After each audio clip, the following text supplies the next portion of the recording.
I don't know what you're talking about. What's untrue? We just heard her talk for 5-10 minutes straight. Now don't nobody know what I'm talking about. I don't know specifically what you're talking about, There's a reference made to what I'm supposed to know about the evidence stacking up and this and that, as if that has any bearing on what I still think and what I'm still going to present. It doesn't. For her to sit there and try to play it off as if she's not referencing to me, she must think I'm an idiot. Laughing under her breath. Her trying to cover up the microphone so they can laugh and hee and key. That they've been doing that the whole time. Well, we have cameras. That's what the cameras are for. That's 3. Darrell Brooks Jr. was obsessed with Sue Opper. What's going on, everyone? This is Christian Duke. You're watching Sight Sounds Flavors on YouTube, sightsoundsflavors.com. If at any point during this video you like it, please smash that like button. I know how much people hate that, but hey, smash that like button. Also, please subscribe, ring the bell for notifications so you won't miss a single video. Share the video, and most important of all, leave a comment below. But you know what? Darrell Brooks Jr. was obsessed with the prosecution more so than with the judge. And why do I say that? I've said that in a couple of videos. People hate when I repeat myself, whether it's to say smash the like button, whether it's to give Judge Durl a 97%, or whether or not it's to say what I'm about to say. They don't like when I repeat myself, but there's a value in repeating yourself. There's an emphasis there that's very important. And I don't need to really put it out there, but I am putting it out there now for the one person that maybe leaves a comment down there and says, you've already said this before. Well, I'm saying it again to emphasize a point, to reiterate a point, to double down, to dig in. And that is that he was obsessed with the prosecution, but especially Zach Witchow, and even more especially Sue Opper, for the simple reason that neither of these prosecutors, I know there's a third prosecutor, Leslie Basie, I think is her name, but they didn't have that adverse. I mean, of course they had the adversarial relationship because, you know, she's a prosecutor, works for the state. Darrell is a, you know, whatever he is, and he's the defendant. But they didn't have, I don't believe, I haven't seen it yet. Maybe there is, because there's so much in this trial to dissect, but I don't think they had that adversarial. Now, Darrell and Zach Witchow had it because that particular prosecutor pointed out the grooming, pointed out the, you know, the whole, you know, being on the list thing, registry thing, and also pointed out that, you know, he assaulted Erica. Erica was scared of him. That's where that happened. That happened with the whole 2 pictures thing. My shoulder's killing me as of late. I don't know why. I did train shoulders the other day, and I haven't been training with weights in a long time, so that might be the reason. But in any event, with Sue Opper, though, it was just a constant headbutting with her because she wasn't scared of him. She wasn't going to let him walk all over her. He was not going to be able to interrupt her like he did with Judge Durl. There was a lot of times when the judge was like, okay, go ahead.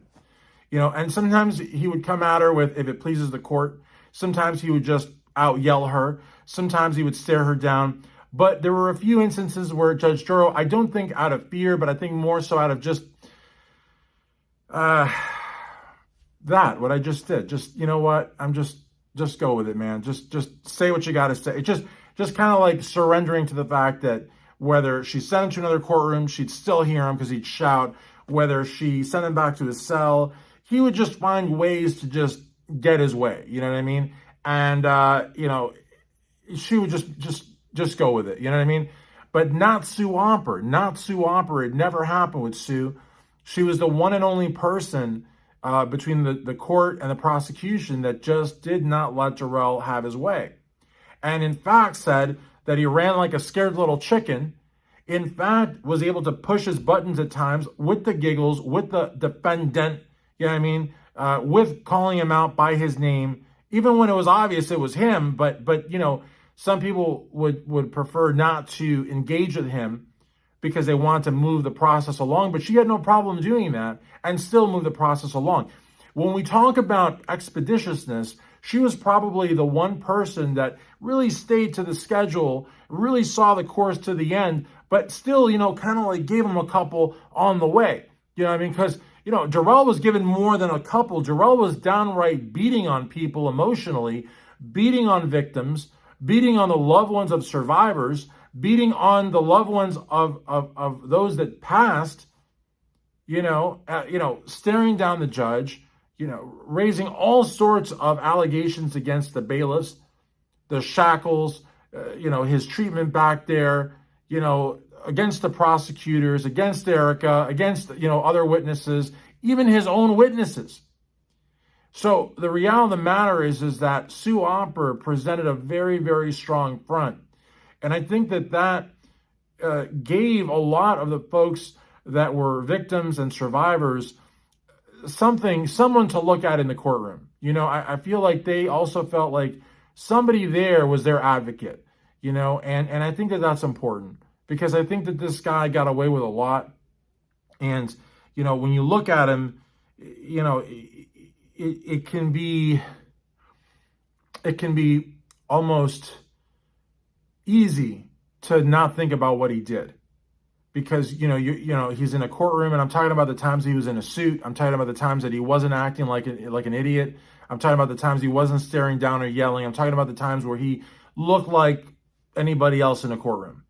And during those times, I feel that it was still important that Sue saw right through him.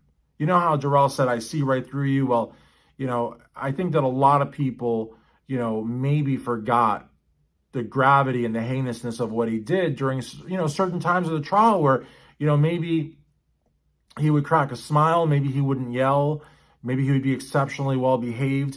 And I talk about him being well behaved almost like a child because he acted like a child in many regards. If he didn't get his way, he would throw a fit.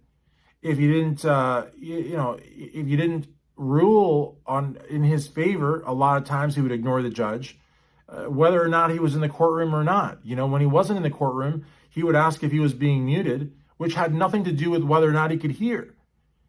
A lot of times the judge had to ask 2 times, 3 times, 4 times, like when she asked about whether or not Dawn Woods was going to be a witness, when she asked whether or not Darrell was going to testify. These are things that the judge didn't have to do, but she did. But these are not things that Sue Opper did. And so that's why I think that he was so obsessed with Sue, and why he wanted to have the video pulled to see whether or not she was giggling. And if I had to guess, it wouldn't be so much Zach or is it Leslie? It would be more so Sue. He had an obsession with Sue Opper because Sue Opper, well, first of all, Sue Opper's a woman, so he didn't like women that stood up to him. Second of all, she never, ever, ever gave up any ground to him. She was never scared of him. And she took it to him. And so for that reason, he wanted to do whatever he could. And he tried this on a couple of occasions during the trial. And I invite you to leave comments down below where he tried to say things that could compromise Sue as an attorney, whether it was making up evidence, which she never did, whether it was saying things that were inappropriate to the jury, which she never did, whether it was to deceive the court or not to be candid with the court, which she never did any of that either. But there were like little things. And so that's another thing that I think gets a lot of people wondering is who was feeding Darrell the sovereign citizen stuff? Who was giving him these legal plays to run? Whether they were ridiculous or not, they were not of his own creation. He didn't come up with these things. You know what I mean? The jury nullification, the pro se versus pro pauper. These are very these are not things that he knew before. So who was feeding him that? But back to the main point, Sue was just perfect at that role. She was just perfect. And so that's why when he heard laughter coming from over there, that's why he wanted to pull the video down and he wanted to put that out there. Was it going to make a difference in terms of his guilt or innocence? No. Was it going to make a difference with regards to how much time he had to serve? No. Was he ever going to call Sue Opper up as a witness? No. But it was just like one of those things. It was one of those things that he just he couldn't let sleeping dogs lie. He had to pull it. He had to have confirmation that she was laughing. And when the judge said, I didn't pick up on that, I didn't notice, that just compounded it by 150 million. But again, what was the obsession with the laughter? I think it was his pride. I think his pride was pierced. And I think that trumped even the trial that would determine the rest of his life.